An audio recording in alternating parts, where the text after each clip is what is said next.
नीरज दायमा कक्षा 12वीं के लिए हिंदी में वितान का पहला पाठ सिल्वर वेडिंग पढ़ाने जा रही हूँ। सिल्वर वेडिंग क्या होता है? शादी की 25वीं सालगिरह का जो उत्सव मनाते हैं लोग, तो उसे हम सिल्वर वेडिंग कहते हैं। 25वीं सालगिरह, ये एक ऐसे व्यक्ति की कहानी है जिसका नाम है यशोधर बाबू। वो अपने विवाह की, उनके विवाह की 25वीं सालगिरह मनाते हैं। तो उस समय पर वो ये याद करते हैं कि पिछले समय में उनके साथ क्या व्यतीत हुआ, क्या घटित हुआ। जो बच्चे हैं, एक तो इसका सभी बच्चे स्क्रीनशॉट लेंगे और ये तथ्य आप अपनी पुस्तक से, आप अपने पाठ से दोहराएंगे और इन्हीं तथ्यों पर बार बार आप काम करेंगे। इनसे जुड़े जो भी वाक्य हैं, जो भी कुछ घटनाएं हैं, उन घटनाओं को यदि आप अच्छे तरीके से समझ लेंगे, कहानी तो आपको याद हो जाएगी कि यशोधर बाबू हैं, उनकी पत्नी है, 3 बेटे हैं, 1 बेटी है। 3 बेटों में सबसे बड़ा बेटा जो है वो एक विज्ञापन कंपनी में मैनेजर के पद पर कार्यरत है। दूसरा बेटा जो कि IAS की तैयारी कर रहा है, भारतीय प्रशासनिक सेवा की तैयारी कर रहा है। तीसरा बेटा विदेश जा चुका है पढ़ने के लिए, और जो बेटी है वो भी अपनी मेडिकल की पढ़ाई पढ़ रही है और वो भी बीच बीच में कभी विदेश जाने की बात करती है।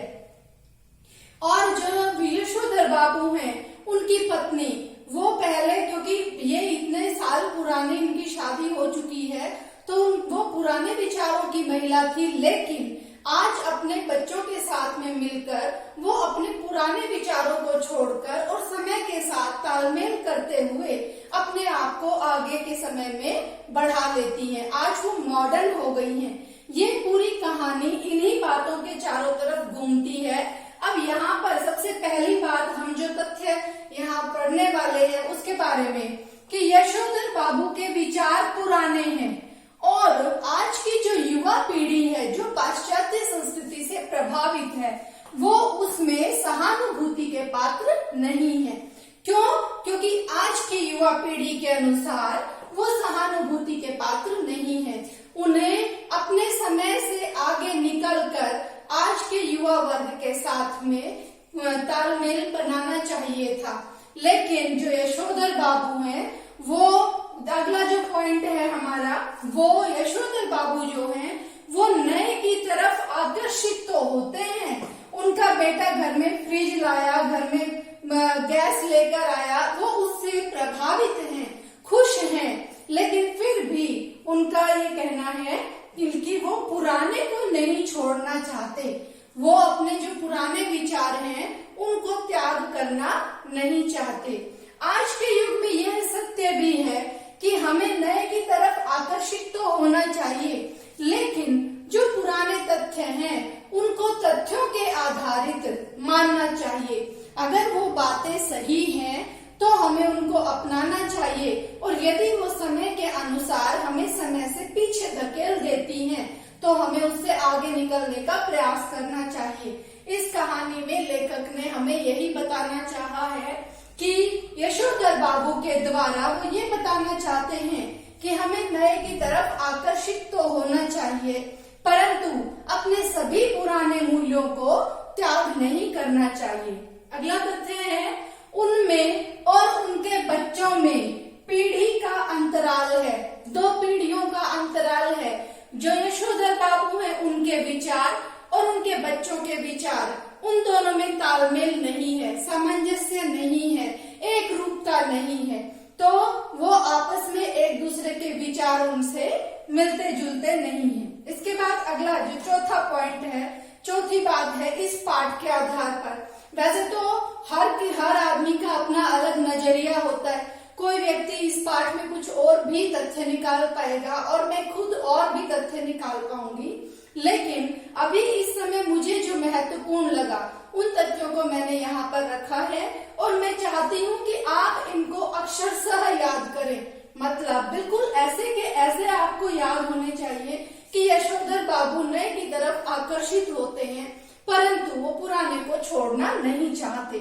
उनमें और उनके बच्चों में एक पीढ़ी का अंतराल है। अगला जो है मोस्ट इंपोर्टेंट है, ध्यान से सुनिएगा। आज मानवीय मूल्य हाशिए पर हैं। मानवीय मूल्य किस प्रकार से यहाँ बताए गए हैं कि यशोधर बाबू जो हैं वो अपने रिश्तेदारों, अपनी बहन, जीजा, उनसे संबंधित जो भी कुछ बातें हैं उनसे संबंध रखना चाहते हैं, लेकिन उनके बच्चे और उनकी पत्नी वो ये सोचते हैं कि यदि उनसे संबंध रखा जाएगा तो हमें उनकी आर्थिक सहायता करनी पड़ेगी। दूसरी बात, उनका बेटा, बड़ा बेटा जो कि 1500 रुपए हर महीने पगार लेता है, वो भी यही बात कहता है कि यदि आप फूफा के बारे में पूछेंगे या उनके पास जाएंगे तो मैं आपकी आर्थिक रूप से कोई सहायता नहीं करूंगा। एक बच्चे का पिता के साथ में इस प्रकार का व्यवहार हमें ये दिखाता है, ये दर्शाता है कि आज मानवीय मूल्य हाशिए पर हैं। हाशिया में इस किनारे कि हम मानवीयता को भूलकर केवल अपने बारे में ही विचार करते हैं। इसके बाद अगला पॉइंट है नेक्स्ट, इसमें युवा वर्ग पर पाश्चात्य का प्रभाव है। हमें जरूरी नहीं है कि सभी पाश्चात्य जो संस्कृति है वो गलत ही हो, लेकिन हमें दूसरे को अपनाने के साथ में अपने आप को नहीं भूलना चाहिए। इस कहानी के द्वारा लेखक ने यही दर्शाना चाहा है कि हम पाश्चात्य को तो अपनाएं, युवा वर्ग पर पाश्चात्य का प्रभाव है, परंतु उसको आप पूरी तरीके से रंग में उसके नहीं रंगना चाहिए। उस पर हम अंधा विश्वास ना करें, उसको हम सही ढंग से तथ्यों पर परखें। किसी भी बात को परख कर फिर उसके बारे में विचार करना चाहिए।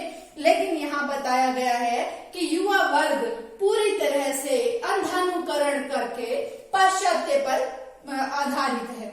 और अंतिम और मुख्यतः जो बिंदु है इस पाठ का वो क्या है कि यशोधर जी कर्मठ, संवेदनशील, परंपरा को मानने वाले संस्कारी हैं।